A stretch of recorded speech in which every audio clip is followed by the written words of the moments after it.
বর্ষার রাত, জানালার কাঁচ বেয়ে টুপটাপ জল পড়ছে।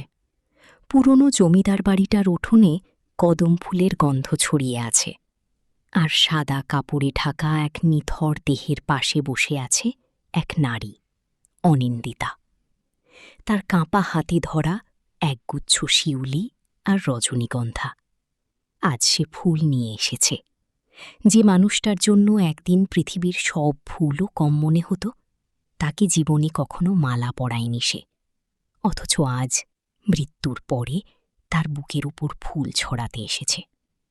মানুষটা অরিন্দম। ২০ বছর আগের কথা। শান্তিনিকেতনের এক ছোট্ট পাড়ায় পাশাপাশি থাকত অরিন্দম আর অনিন্দিতা। একসঙ্গে বড় হওয়া, একই স্কুল, একই মাঠ, একই বৃষ্টিতে ভেজা, সব কিছুতেই যেন দুজনের নাম পাশাপাশি লেখা ছিল। অরিন্দম ছিল ভীষণ শান্ত স্বভাবের ছেলে। চোখে গোল ফ্রেমের চশমা, হাতে সবসময় বই, আর মুখে এক অদ্ভুত মায়া। পাড়ার সবাই বলতো, এই ছেলেটা বড় হয়ে অনেক বড় মানুষ হবে। আর অনিন্দিতা, সে ছিল যেন শরতের আকাশ, কখনো রোদ, কখনো মেঘ, কখনো ঝড়। হাসলে মনে হতো শিউলি ঝরে পড়ছে। অরিন্দম ছোটবেলা থেকেই অনিন্দিতাকে ভালোবাসত, কিন্তু সেই ভালোবাসা কখনো জোর করে বলা নয়, বরং চুপচাপ পাশে থাকা। অনিন্দিতা যখন পরীক্ষায় খারাপ নম্বর পেয়ে কাঁদত, অরিন্দম চুপচাপ তার জন্য কফি এনে দিত। অনিন্দিতা যখন বৃষ্টিতে ভিজে জ্বর বাঁধাত, অরিন্দম রাত জেগে ওষুধ নিয়ে দাঁড়িয়ে থাকত, কিন্তু কোনোদিন বলেনি, আমি তোমায় ভালোবাসি, কারণ সে জানত ভালোবাসা মানেই অধিকার নয়। কলেজে ওঠার পর অনিন্দিতার জীবনে এলো ঋত্বিক। শহুরে স্মার্ট ছেলে, গিটার বাজাত, কবিতা বলতো, বাইকে করে ঘুরতে নিয়ে যেত। অনিন্দিতা প্রথমবার মনে করল, এই বুঝি প্রেম। অরিন্দম দূর থেকে দেখত। একদিন বিকেলে কদমতলার পাশে দাঁড়িয়ে অনিন্দিতা বলেছিল, অরিন্দম, তুই তো আমার সবচেয়ে ভালো বন্ধু। জানিস, ঋত্বিক আমাকে বিয়ে করতে চায়। অরিন্দম একটু হেসেছিল। সেই হাসির ভেতর যে কতটা ভাঙা শব্দ ছিল, কেউ শুনতে পায়নি। সে শুধু বলেছিল, তুই সুখে থাকলেই আমি খুশি। সেদিন বাড়ি ফিরে অরিন্দম সারা রাত বৃষ্টি ভেজা বারান্দায় বসেছিল। বিয়ে হয়ে গেল অনিন্দিতার। লাল বেনারসি, মাথা ভর্তি সিঁদুর, গলায় সোনার হার। সবাই খুব খুশি। শুধু ভিড়ের এক কোণে দাঁড়িয়ে থাকা অরিন্দমের চোখ দুটো অদ্ভুত নিঃশব্দ ছিল। বিয়ের সময় পুরোহিত বলেছিলেন, এবার কনেকে মালা পরান। অরিন্দমের বুকের ভেতর কেমন একটা মোচড় মেরেছিল। যে মেয়েটাকে সে সারা জীবন নিজের মনের মালা পরিয়েছিল, তাকে বাস্তবে আর কোনোদিন মালা পরানো হবে না। সময় বদলায়। বিয়ের ৩ বছরের মাথায় অনিন্দিতা বুঝল, ঋত্বিক তাকে ভালোবাসেনি, ভালোবেসেছিল তার সৌন্দর্য, তার সরলতা। প্রতিদিন অশান্তি, অবহেলা, অপমান। এক রাতে প্রচণ্ড ঝগড়ার পর ঋত্বিক বলেছিল, তোমাকে বিয়ে করাটাই আমার জীবনের ভুল। সেই রাতেই অনিন্দিতা ভেঙে পড়েছিল। আর ঠিক তখনই দরজায় কড়া নেড়েছিল অরিন্দম। সে খবর পেয়েছিল অনিন্দিতা অসুস্থ। হাতে গরম স্যুপ নিয়ে দাঁড়িয়েছিল সে। অনিন্দিতা দরজা খুলে অনেকক্ষণ তাকিয়েছিল অরিন্দমের দিকে, তারপর হঠাৎ কেঁদে ফেলেছিল। অরিন্দম শুধু বলেছিল, কাঁদিস না, সব ঠিক হয়ে যাবে। কিন্তু কিছুই ঠিক হয়নি। ডিভোর্স হয়ে গেল। সমাজ হাজার কথা বলল, বন্ধুরা দূরে সরে গেল, আত্মীয়রা মুখ ফিরিয়ে নিল। শুধু একজন মানুষ একই রকম রয়ে গেল, অরিন্দম।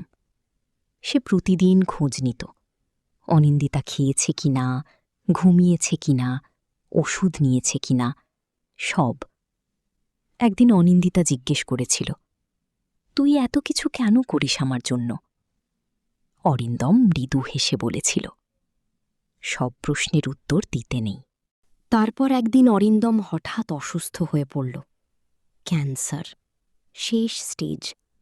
খবরটা শুনে অনিন্দিতার মাথার উপর আকাশ ভেঙে পড়েছিল।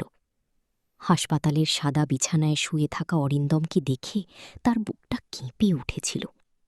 এত শুকিয়ে গেছে মানুষটা, তবু মুখে সেই শান্ত হাসি। অনিন্দিতা কাঁপা গলায় বলেছিল, তুই আমাকে আগে বলিসনি কেন?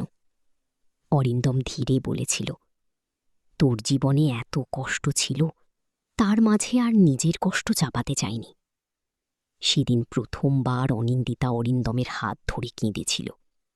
আর অরিন্দম খুব আস্তে বলেছিল, জানিস অনি, আমি একটা জিনিস সারা জীবন চেয়েছিলাম। কি? একদিন তুই নিজের ইচ্ছেতে আমার পাশে থাকবি। তারপরের দিনগুলো খুব ছোট হয়ে গেল। হাসপাতালের করিডোরে রাত কেটে যেত অনিন্দিতার। সে নিজের হাতে অরিন্দমকে খাওয়াত, ওষুধ দিত, গল্প পড়ে শোনাত। একদিন অরিন্দম খুব দুর্বল গলায় বলল, অনি, আমাকে একটা মালা পরাবি? অনিন্দিতা থমকে গিয়েছিল, তার চোখে জল চলে এসেছিল। সে কাঁদতে কাঁদতে বলেছিল, এতদিন কেন বলিসনি? অরিন্দম মৃদু হেসেছিল, জোর করে মালা নিতে চাইনি। পরদিন সকালে অরিন্দম আর জেগে ওঠেনি। সব শেষ হয়ে গিয়েছিল, চারদিক ভরে গিয়েছিল কান্নায়। আর অনিন্দিতা নিঃশব্দ হয়ে বসেছিল তার পাশে। তারপর ধীরে ধীরে সে ব্যাগ থেকে বের করল একগুচ্ছ সাদা ফুল। কাঁপতে কাঁপতে অরিন্দমের বুকে রাখল, আর ভাঙা গলায় বলল, জীবনে যারে তুমি দাওনি মালা, মরণে কে তাকে দিতে এলে ফুল? তারপর হঠাৎ সে ফুঁপিয়ে উঠল, ক্ষমা করে দিস অরিন্দম, আমি খুব দেরি করে ফেলেছি। বাইরে তখন বৃষ্টি নামছে। মনে হচ্ছিল আকাশও যেন কারো না বলা প্রেমের জন্য কাঁদছে। অরিন্দমের মৃত্যুর পর অনিন্দিতা আর শহরে থাকেনি। সে ফিরে গিয়েছিল সেই পুরনো শান্তিনিকেতনের বাড়িতে। প্রতিদিন বিকেলে কদমতলায় গিয়ে বসত। সঙ্গে থাকত কিছু শিউলি ফুল। লোকেরা বলত, ও নাকি আজও কারোর জন্য অপেক্ষা করে।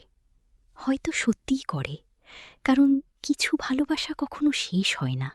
সেগুলো শুধু মানুষের শরীর ছেড়ে স্মৃতির ভেতর বেঁচে থাকে। আর কিছু আফসোস, সেগুলো মৃত্যুর পরেও বুকের ভেতর কাঁটার মতো বিঁধে থাকে। অনিন্দিতা শেষ জীবনে একটা ডায়েরি লিখেছিল। সেখানে শেষ পাতায় শুধু একটা লাইন ছিল, যে মানুষটা সারা জীবন আমাকে নিঃশব্দে ভালোবেসে গেল, তাকে আমি ভালোবাসি বলতেই শিখলাম যখন সে আর শুনতে পেল না।